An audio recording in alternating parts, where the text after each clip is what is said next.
My name is Olivia. I'm 37 years old. Ever since I graduated from high school, I've been working from home. Today was my dear sister's wedding day. I was subjected to some really awful words from the groom's parents. I still don't get it. There's no place here for a bottom-rung woman who didn't go to college. Know your place, will you? You want your sister to be happy, right? Said the ugly faces, twisted with malice. What foolish people they are. They must only be able to maintain their pride by looking down on others. For the sake of my sister and her husband, and for myself, I decided to put these two in their place. Our parents died in a car accident when I was 16, and my sister Ava was 3. I remember everything going dark the moment I heard the news. I think I even forgot to breathe or blink for a while. It was my father's brother and his wife, who lived nearby, that helped me get back on my feet. After that, my uncle became our guardian and took care of us for a long time. After graduating high school, I turned my part-time video editing job into a full-time career. At that time, Ava was 6 years old. Helping my sister learn and grow became my purpose in life. I might be biased as her sister, but Ava is smart, beautiful, and a kind-hearted girl. Top of her class in elementary, middle school, and high school, she's my pride and joy, and I'm not ashamed to show her off anywhere. And now, Ava was marrying a man she met through her boss's introduction. Let me introduce you. This is Jack. Jack, this is my sister Olivia. Pleased to meet you.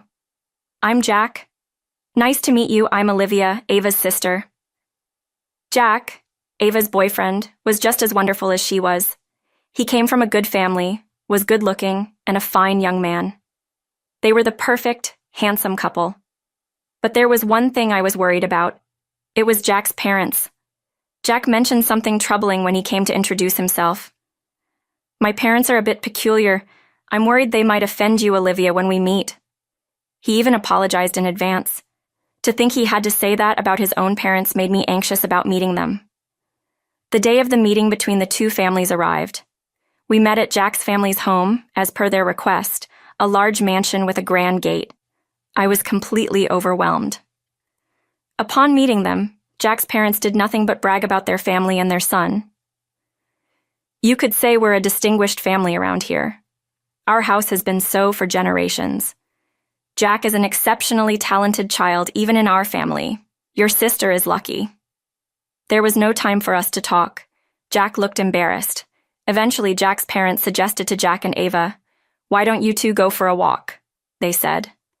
Jack, looking worried, took Ava out of the room. I will probably never forget the humiliation I suffered afterwards. Gone was the amiability of just a second ago. Jack's parents turned hostile. "So, I hear you sisters don't have parents. That's a pity. Can a girl raised in such a family really become a decent wife?" "What do you mean by that?" "Just what I said. Even kids from single-parent homes end up with warped personalities. Can you imagine what happens when there are no parents at all? As you've seen, doesn't Ava seem like a perfectly normal girl?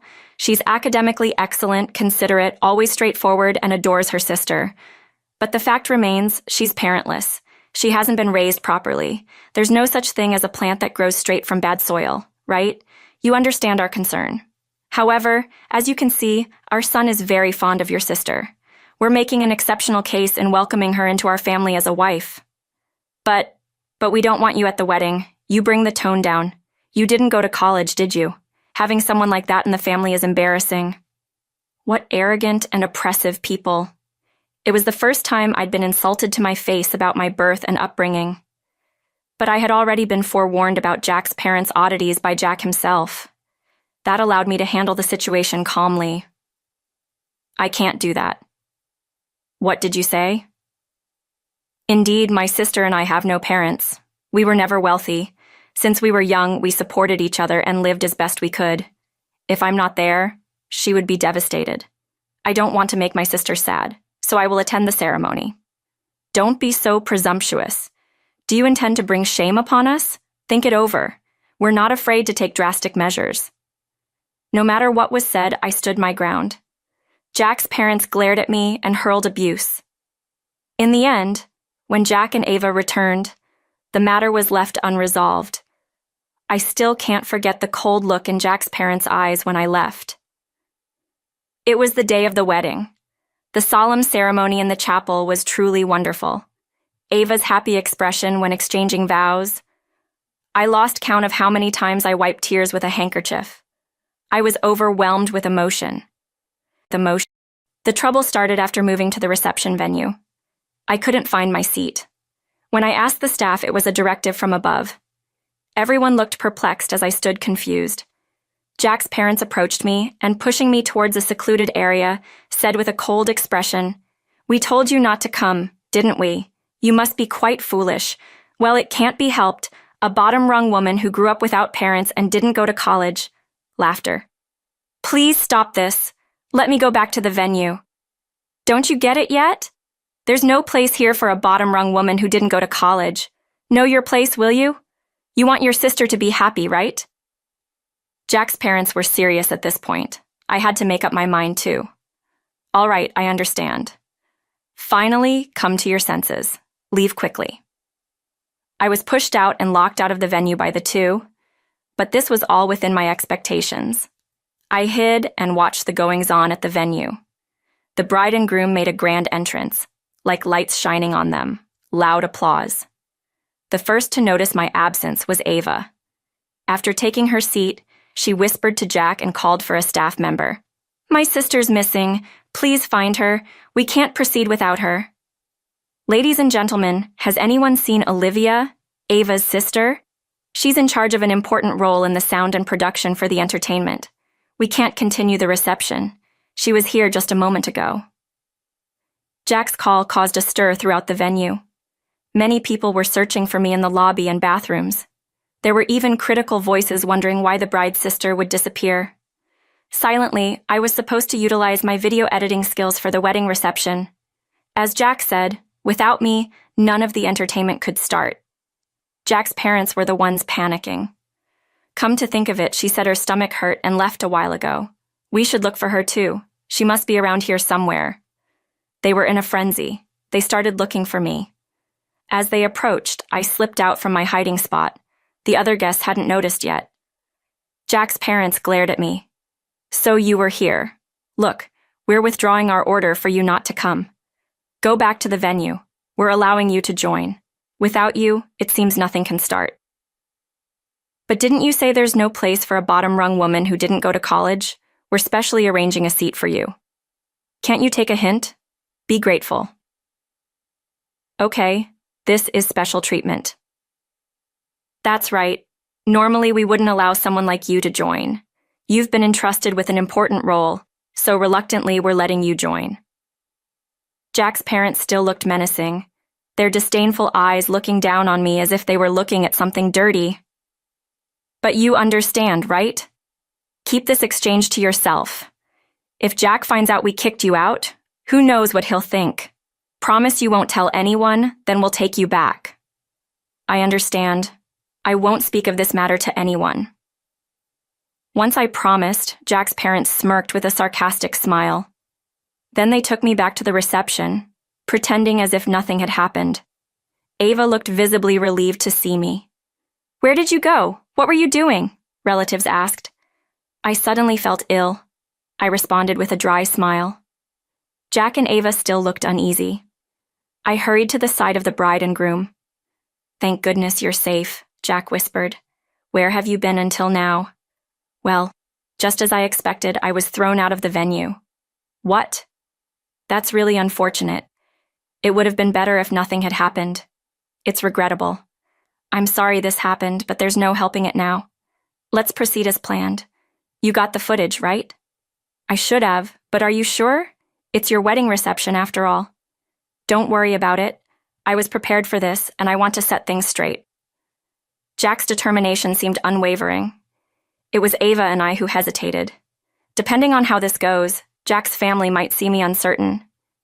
Jack gave me a reassuring smile. "It's okay. Please go ahead. They're the ones at fault. We can't let them get away with this. They need to face the consequences." "Okay, if you say so, we'll proceed with the plan." I left the bride and groom and took my seat, prepared for what was to come. Finally, the reception resumed with a signal from the newlyweds. Then the time for the first entertainment act arrived. I worked on my computer at a space provided backstage.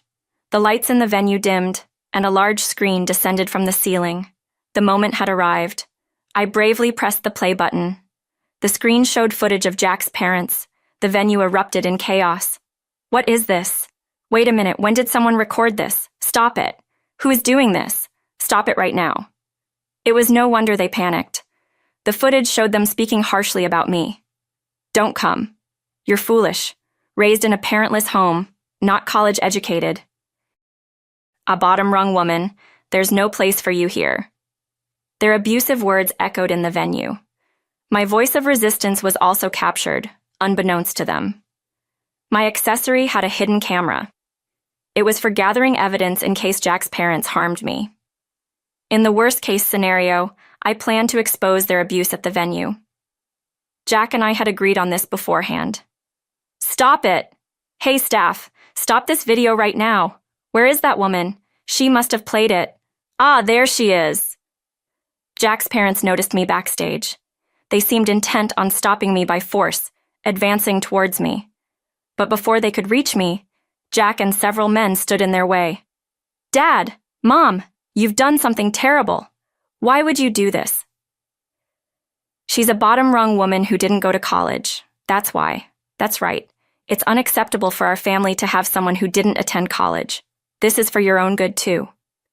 Having a non-college educated relative is just a nuisance. That's right, Jack.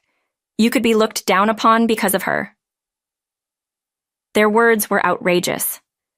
An extreme case of educational elitism. It was beyond excusable.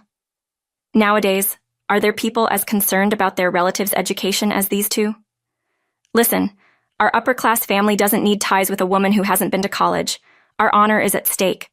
Just be quiet, Jack, and do as you're told. It's okay for the wife.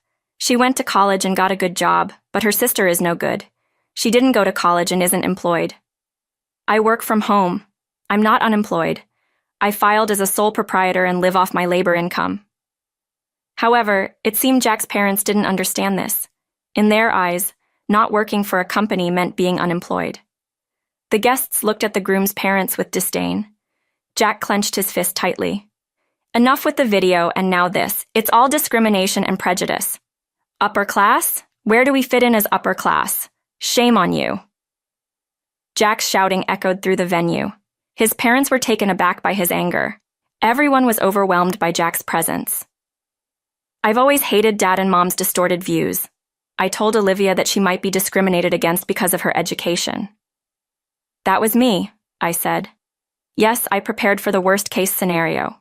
Unfortunately, it's come to pass. Dad and Mom are the worst kind of bigots. Please apologize to Olivia now. Apologize to us too. Of course, you've hurled insults and hurt her. Why are you surprised? Apologize to Olivia first, then to everyone here in the venue. How dare you? Why should we apologize? That's right, we haven't said anything wrong. Both are hardened bigots. Jack held his forehead and sighed deeply, taking the microphone from the staff. He addressed the whole venue. Ladies and gentlemen, I'm sorry you had to witness such an unpleasant scene. As you've seen, my parents are extremely discriminatory. Hey, Jack, stop it. I cannot apologize enough to Olivia, who has been hurt by their words, since they are, as you see, allow me, their son, to apologize on their behalf. Jack, stop it now. I cannot agree or understand my parents' views. I'm ashamed as their son. I regret not intervening sooner. Jack looked truly distressed. It seemed he was frustrated by his inability to change his parents' views. As you've heard, they're stubborn. I can't handle them anymore. Therefore, I want to declare here that I'm cutting ties with my parents. What? Jack, what are you saying? Other relatives stopped the parents from trying to retract their statements. Everyone was angry at their arrogance. Someone questioned how they weren't ashamed to let their son go this far. Realizing their disadvantageous position, Jack's parents finally admitted their fault. They apologized to me and everyone in the venue, but it was too late. Following Jack's instructions, the staff escorted them out. Thus, the reception proceeded without the groom's parents. Later on, Jack formally declared he was cutting ties with his parents. He decided to leave his family home and start living in an apartment with Ava. When Jack came to tell me this, His expression was bright and clear. When I left home, both of them were crying. Frankly, I was astounded.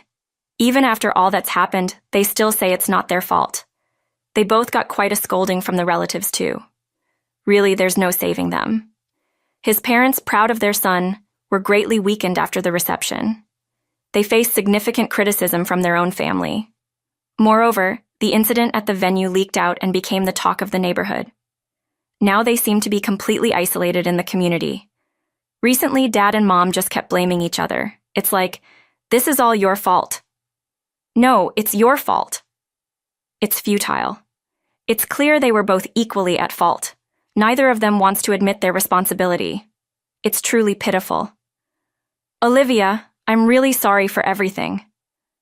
Big sis, I'm truly sorry. I'm fine. You two don't have anything to apologize for. In a way, my sister and her husband were also victims. Their important wedding reception turned into such a mess. I hope Jack's parents spend years reflecting on their actions. Jack is a very strong-willed person.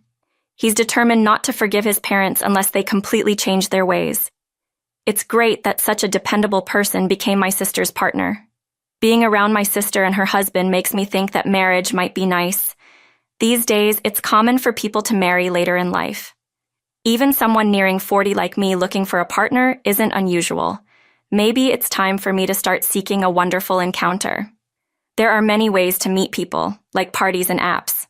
I should step out without fear, and one day I'll build a happy family no less joyful than my sister's. That's how I'm positively thinking these days.